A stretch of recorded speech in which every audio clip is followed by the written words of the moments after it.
Now, I want to tell you about a lady from Greater Manchester, and I absolutely love it when we get to hear what great things people are doing across the Greater Manchester to just make a difference. And we like to kind of shine a light on these people who are making a difference across the region. Now, my guest is definitely one of those. 38-year-old Rebecca Collinge, who lives in Norden, is currently embarking on a 200-mile cycling challenge.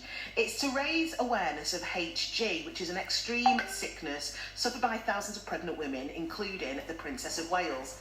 Now, I sat down with her this morning to talk about the challenges that she has been going through, but also as well about her experience of pregnancy sickness. I probably started being sick before I even knew I was pregnant, but obviously just thought I was, normal, poorly kind of thing.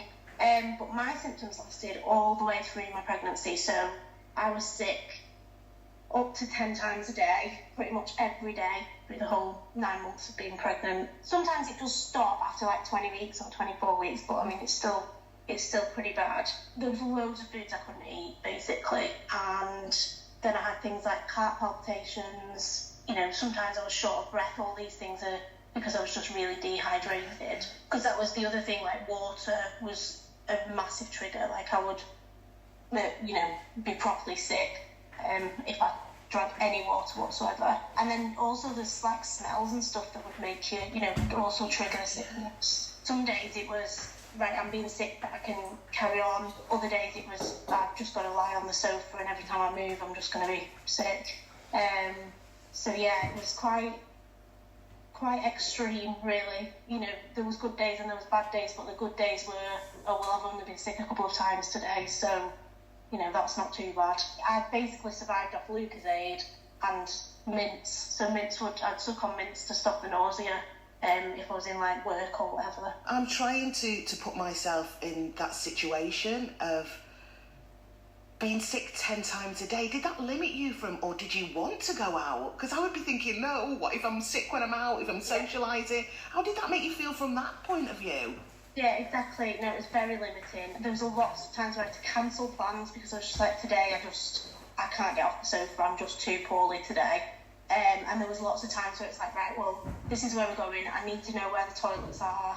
I've been sick in most toilets in Manchester, car parks. That was the other thing when we were driving. It was, let's make sure there's places where we can stop so that I can be sick. And it definitely limited. There was lots of things I couldn't do. It was really hard. Sometimes pregnancy can be a bit isolating, but I felt like this was almost even more isolating because there were so many things I couldn't do.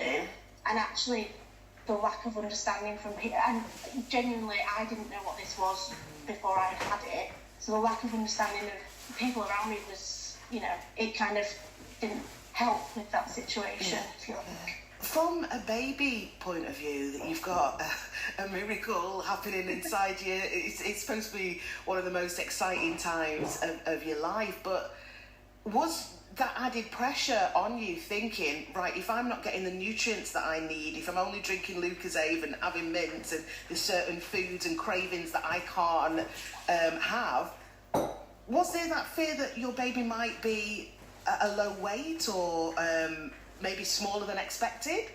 Yeah, definitely. I worried constantly. I had a worry genuine, like, all the way through was actually, I'm just not even meant to be a mother because I can't even cope with this. Because I didn't even know I had HG because no one told me, even though it was on my notes, I didn't know. And then it was, like you say, actually, all I'm drinking is Lucozade, and I was trying to limit myself on the Lucozade because obviously, I didn't want to take in too much caffeine, and I couldn't take any of the vitamins that they recommend because I just couldn't keep tablets down at all. It was a massive worry. I remember when we went to our 20-week scan and they said everything was okay, I just burst into tears because I was like, I don't really understand how everything's okay because I'm being so sick, but actually, obviously I was extremely relieved. But it was a constant worry all the way through.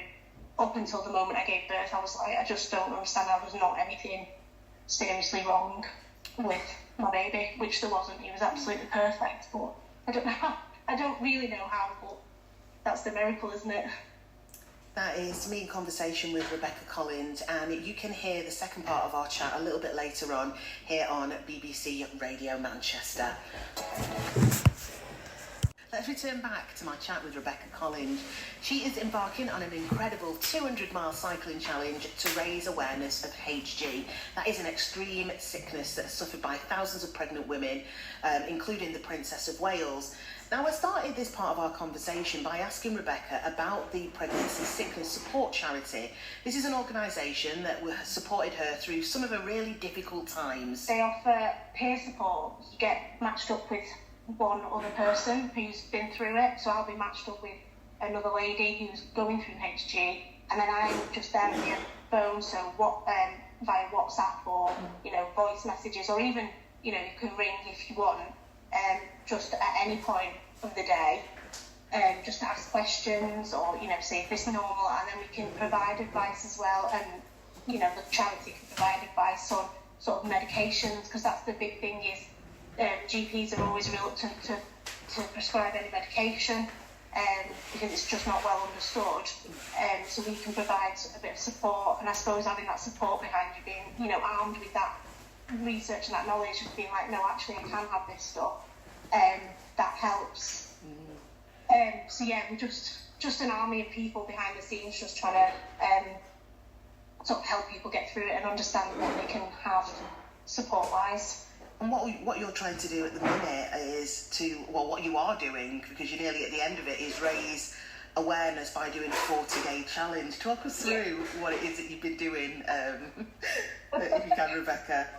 I'm right. I committed to riding 200 miles on my Peloton bike, so my stationary bike. So yeah, I thought 5 miles a day, that shouldn't be too hard, but actually it's been a lot harder than I thought. So yeah, that's what I'm kind of coming towards the end of it now, which is great. It has been tough, but I'm getting there. So yeah. What was it that kept you going through this challenge? Just being able to raise awareness, basically, and also at times during my pregnancy, I really thought that my body was just giving up on me. So it's almost, this is a bit of test of endurance to be like, actually my body is not giving up on me, and it's not giving up on me yet. And it's allowing me to carry on with this challenge. But yeah, definitely raising money for the charity, which is a big thing, so that they can carry on the amazing work that they're doing. And they're setting up a sort of a counselling, and setting up a place for also for people who are supporters, so like husbands and stuff like that, partners. So that they've got a place to get the information they need. So yeah, raising that awareness and raising that money is definitely keeping me going. So a few more days left. The challenge, I was going to say, the challenge ends on Monday the 15th, so this Monday. We've got a few days left. How can people support you, Rebecca? So, I mean, it'd be great if people could donate, if that's, if they're able to, that would be great, but also just sort of getting that understanding, reading my posts and sharing my posts and that kind of thing would be great. And, if anyone they know that's suffering sort of with HG or pregnancy sickness, then, definitely direct them to pregnancy sickness support, because they're not alone, they're not alone. There is support out there for them. That was me in conversation with the brilliant Rebecca Collinge. Her challenge comes to a close on Monday. So if you'd like to donate, visit her fundraising page via the Pregnancy Sickness Support website.